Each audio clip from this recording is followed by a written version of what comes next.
salam sejahtera. Terima kasih masih berada di channel ini. Bagi mereka yang belum subscribe channel ini, sila subscribe dan like, komen, share supaya Anda tidak akan ketinggalan info-info yang saya akan sampaikan di channel ini. Berita hari ini saya mau kongsikan kepada Anda daripada Astro Awadi. Kabinet bayangan tak perlu gaji, khas cukup dengan Elaun jadi wakil rakyat penganalisis politik.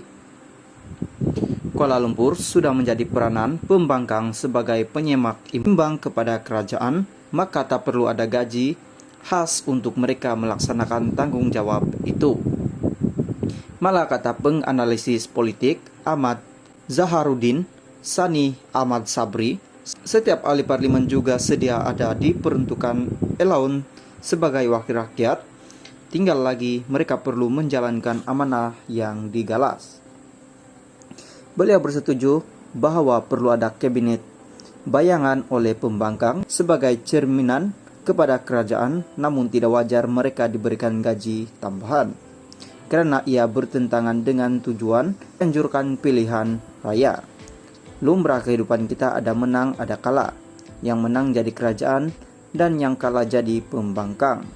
Tugas masing-masing jelas, kerajaan membentuk polisi dan pembangkang jadi penyemak imbang dan memastikan polisi yang dibuat itu bersesuaian dengan keperluan serta kehendak rakyat dan negara. Sebagai pembangkang, peranannya tetap sebagai pembangkang. Jadi kenapa perlu lagi peruntukan khas? Katanya dalam program Adegan Awani pada Selasa. Malah tegas Zaharuddin, pemberian gaji khas kepada kabinet bayangan pembangkang itu akan menambahkan lagi pembelanjaan kerajaan, dikala negara akan mendapati episode rasisi pada tahun mendatang.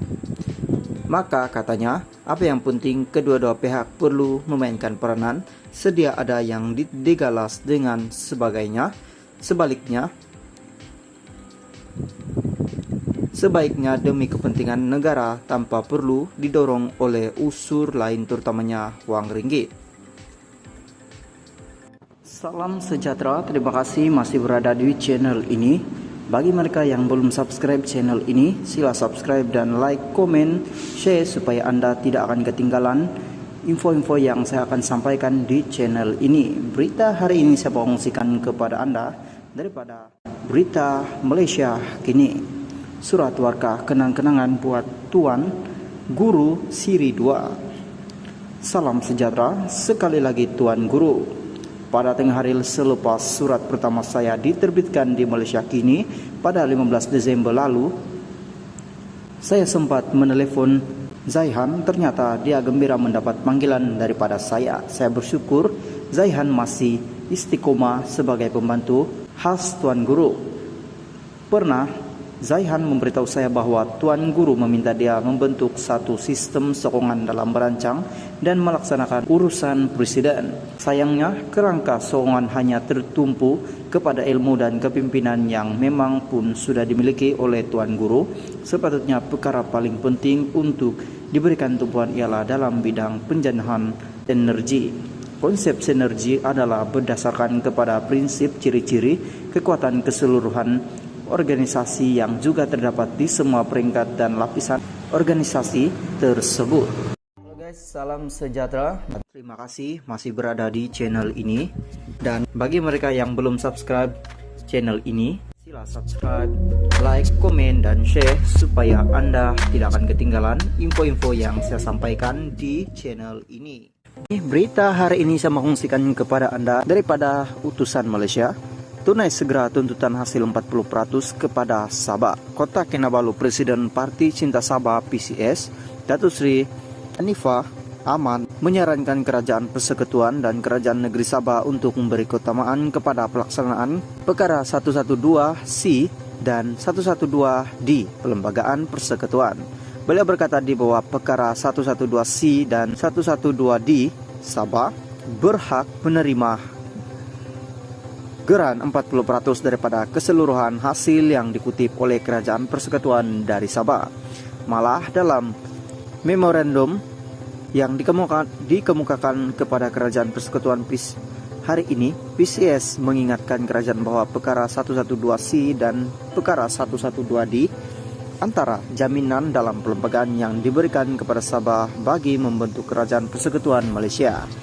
Tanpa jaminan itu, Sabah tidak akan bersetuju dengan pembentukan berkenaan. Malah, jika dilihat Kerajaan Persekutuan tidak membayar kutipan hasil itu sejak 1973 sehingga menyebabkan Kerajaan Sabah tidak memperoleh dana yang mencukupi bagi membangunkan sendiri negeri, katanya. Bekas Menteri Luar itu berkata, Kerajaan Persekutuan juga dilihat gagal menyemak semula geran yang telah dipersetujui, maka ia telah melanggar perlembagaan. Bagaimanapun jaminan yang diberikan Perdana Menteri Datuk Seri Anwar Ibrahim bahwa Kerajaan Persekutuan akan menghormati dan melaksanakan Perjanjian Malaysia 1963 ME 63 dilihat akan memberi sinar baharu kepada semua rakyat negara ini, katanya. Justru Anifah berharap semua isu berkaitan ME 63 dapat diselesaikan menjelang 2023 bagi membolehkan rakyat Malaysia fokus kepada perpaduan dan melangkah maju ke hadapan.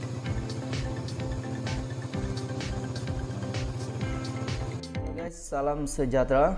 Terima kasih masih berada di channel ini, dan bagi mereka yang belum subscribe channel ini, sila subscribe, like, komen, dan share supaya Anda tidak akan ketinggalan info-info yang saya sampaikan di channel ini. Berita hari ini saya kongsikan kepada Anda daripada Astro Awani. Dana PRN Sabah Anwar cerita semuanya kepada SPRM. Tan Sri Anwar Musa mengesahkan beliau sudah dipanggil memberi keterangan kepada Suruhanjaya Pencegah Rasuah Malaysia SPRM. Minggu lepas susulan dakwaan jutaan ringgit diserahkan pengurusi Perikatan Nasional PN Tan Sri Muhyiddin Yassin kepada UMNO ketika pilihan raya negeri PRN Sabah 2 tahun lalu.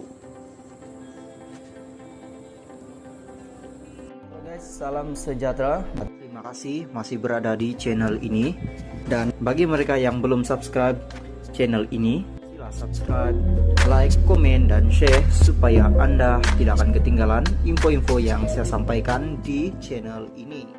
Berita hari ini saya mau kongsikan kepada Anda berita panas, berita mengejutkan hari ini daripada Berita Harian. Dr. Mahathir letak jawatan pengurusi pejuang.